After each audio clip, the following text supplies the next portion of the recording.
We ended the last lecture on dealing with the transformation of Africa in context to European trade and slave trade, with the emphasis on that.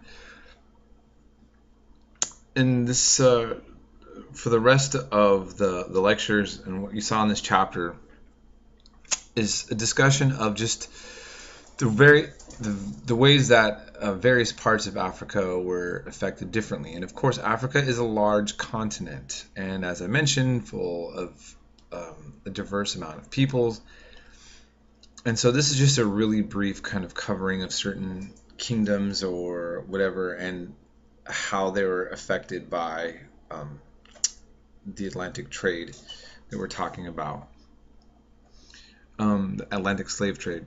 So we're looking at Central Africa to the western coast, okay? And so slave trade had a huge impact on the western coast. The country of Benin was not Islamic. Here we have an example of a king that was also the head of the local religion. There was attempts to restrict overseas slave trade, but eventually it declined. And I mentioned that just because excuse me, I always got something in my throat when I'm doing these lectures. Sorry. That many of the leaders at times were complacent or helped facilitate the slave trade. Others, not as much. Okay, so there's a little bit of variety on that reaction. The Congo Kingdom is significant in that it's established good relations with the Portuguese, mainly perhaps wanting to get guns. Remember I told you about the everybody loves guns. He sent his son to Lisbon, converted to Catholicism, and helped selling slaves at first, but then saw that there was an excessiveness that was being exploited by the Portuguese, and this became a major center for slaves. That wasn't perhaps what the intent was by the monarchy in the Congo Kingdom. And being Christian, perhaps he converted, hoping that that would, make a more balanced relationship between him and the Portuguese. In fact, most of his subjects did not convert to Catholicism, and it didn't seem to help stop or like any grievances given to the Portuguese based on, hey, we're brothers, we're both Catholics, right? That didn't wasn't working. So he began to restrict missionaries, and essentially the Congo Kingdom was going to fall apart, and within a century it breaks up and is ruled by warlords. The Angola slave colony, south of the Congo, it had a centralized state, and in the 1620s realms, it had a female ruler. Here in this picture, she's depicted as being a very kind of strong-looking woman and actually sitting on a person used as a throne. How true this depiction was to history, is up for debate. But there was trade with the Portuguese for slaves and guns, and it eventually lost itself to Portuguese power.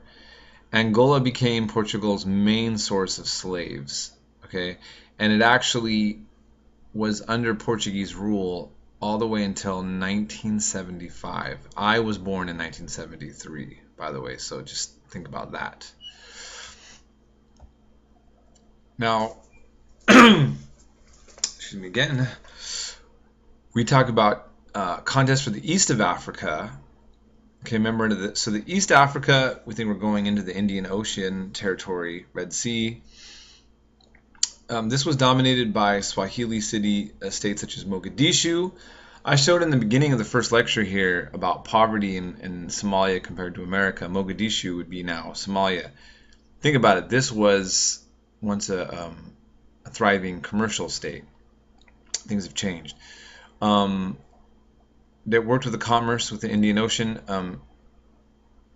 it was not used for slavery initially by Europeans, but later it would be. The Portuguese bombarded the coastal cities and these ports in search for gold right after Vasco da Gama, again, it was brought up. This side of Africa was very resistant to Christianity. It was staunchly Muslim, and it remains so. Although, again, Ethiopia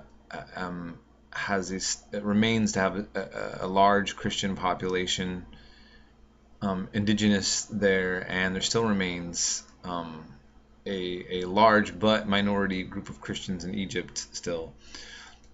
The Portuguese set up a naval base in Mozambique, and they ruled there until 1975. So again, how was Africa affected by the Atlantic slave trade, about Vasco da Gama coming? Well, we're going all the way up, political dominance all the way up until the 20th century. And some argue in the 21st, depending on how you look at what counts as independence and what counts as imperialism and so on. This was a video that I'm going to actually try to get posted, that it doesn't show up here anymore. And so we'll cover in the next videos, we'll cover South Africa and the Dutch, and we should be able to finish up this chapter.